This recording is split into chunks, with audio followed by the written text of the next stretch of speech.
saya Alivia Maharani dari kelas G semester 4. Nah, pada kesempatan kali ini saya dan teman saya akan membawakan materi yang akan dibahas adalah dari pembelajaran 3, yaitu keragaman ekonomi di Indonesia. Aktivitas ekonomi terdiri dari 3 bagian, yaitu produksi, distribusi, dan konsumsi. Aktivitas ekonomi di Indonesia disesuaikan dengan kondisi wilayah Indonesia. Nah, sebagai negara kepulauan, Indonesia meliputi wilayah daratan dan perairan. Apa saja sih jenis aktivitas ekonomi yang dilakukan masyarakat Indonesia? Yuk kita cari tahu. Yang pertama adalah aktivitas ekonomi di bidang pertanian. Wilayah Indonesia berada di antara lintang 6 derajat LU sampai 11 derajat LS. Dari posisi inilah, wilayah Indonesia beriklim tropis. Nah, wilayah Indonesia mendapatkan banyak sinar matahari dan curah hujan setiap tahunnya. Dari kondisi inilah, wilayah Indonesia sangat mendukung adanya aktivitas pertanian. Aktivitas pertanian juga dipengaruhi oleh tingkat kesuburan tanah yang tinggi akibat dari banyaknya gunung api. Banyak masyarakat Indonesia melakukan aktivitas pertanian. Dari mencermati kondisi geografis Indonesia, aktivitas pertanian dibedakan menjadi 2, yaitu yang pertama adalah pertanian lahan basah. Dan yang kedua adalah pertanian lahan kering. Pertanian lahan basah memerlukan banyak air. Nah, contoh dari pertanian lahan basah adalah sawah irigasi dan sawah lebat. Yang kedua adalah pertanian lahan kering. Pertanian lahan kering membutuhkan sedikit air, contohnya tegalan dan perkebunan. Untuk mengetahui aktivitas pertanian, yuk kita lihat musik video ini.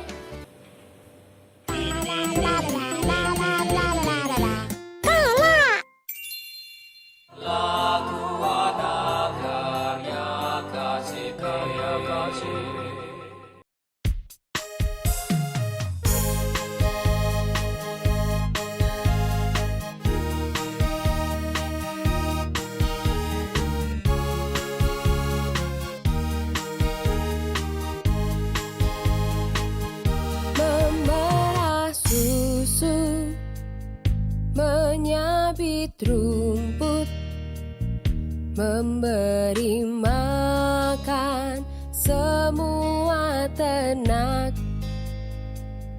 menyemai benih, menanam bibit, mengairi sawah, lalu memanen.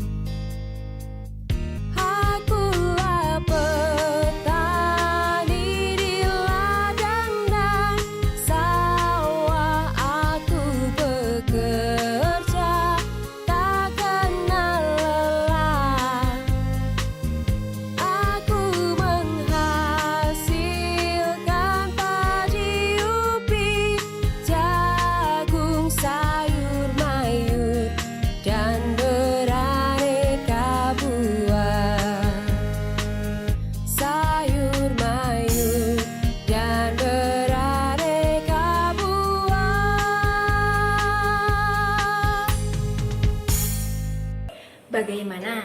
Seru kan? Aktivitas ekonomi yang kedua adalah aktivitas ekonomi di bidang peternakan. Di Indonesia, amat sangat banyak aktivitas peternakan yang dikelola oleh masyarakat dan badan usaha.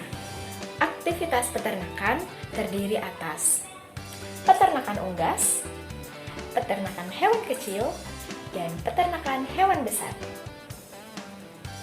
Beragamnya aktivitas peternakan ini menyebabkan hasil ternak yang melimpah. Kemudian hasil ternak tersebut dapat dikonsumsi oleh masyarakat. Nah, apa saja sih hewan ternak yang dibudidayakan oleh masyarakat? Yang pertama adalah peternakan unggas. Peternakan unggas meliputi ayam, angsa, bebek, dan burung. Yang kedua adalah peternakan hewan kecil yang meliputi kelinci, kambing, dan domba. Dan terakhir, yang ketiga adalah peternakan hewan besar. Peternakan hewan besar meliputi sapi, kerbau, dan kuda. Nah, hasil dari peternakan tersebut meliputi telur, kulit, daging, susu, dan bulu.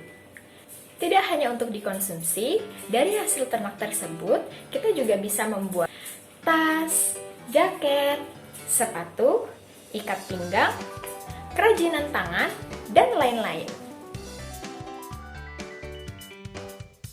Halo, perkenalkan, nama saya Baik Linda Novianawati, absen 10 dari kelas G semester 4. Di sini saya akan melanjutkan mengenai aktivitas ekonomi di bidang perikanan dan juga kehutanan.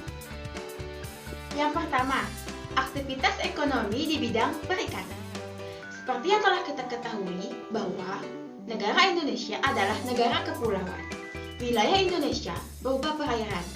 Fakta inilah yang menjadikan Indonesia disebut sebagai negara maritim. Luasnya wilayah perairan menyimpan potensi kekayaan alam yang sangat melimpah. Potensi alam itu seperti apa saja sih? Nah, potensi ini dimanfaatkan oleh masyarakat untuk mengembangkan aktivitas perikanan seperti perikanan tangkap dan juga budidaya. Lalu, perikanan tangkap itu seperti apa?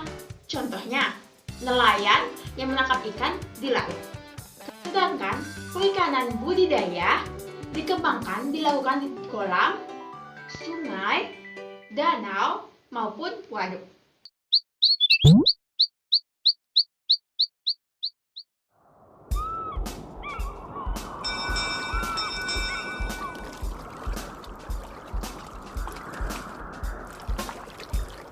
Kudayung sampan kecil melaju di laut biru, goyang-goyang badanku bagaikan gerak dan lagu. Ku angkat umpan kecil, ikan pun di sampanku.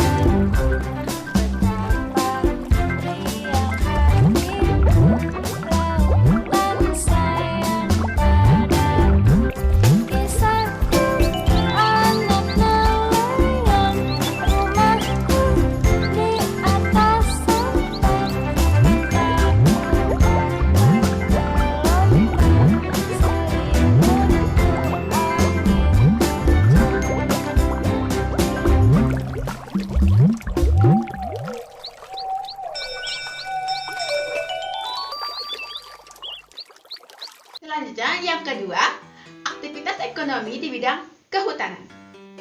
Kawasan hutan Indonesia mengandung berbagai ragam sumber daya hayati. Adapun potensi yang disalurkan yang terdiri dari hasil hutan kayu itu dan hasil dari hutan itu sendiri. Contohnya seperti kina, karet, dan juga sagu.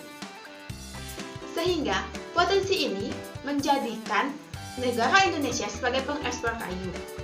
Ingat, dengan catatan aktivitas yang dilakukan di hutan perlu diperhatikan kelestariannya.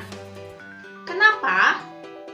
Ini dikarenakan kelestarian hutan berdampak pada kehidupan manusia maupun makhluk hidup yang ada di sekitarnya. Kelestarian hutan dapat kita lakukan dengan melakukan reboisasi, tebang pilih, maupun penghijauan. Sekian penjelasan dari saya terkait aktivitas ekonomi di bidang perikanan dan kehutanan. Ingat ya, sayangi lingkungan, sayangi bumi, dan sayangi hidup. Sekian dan terima kasih.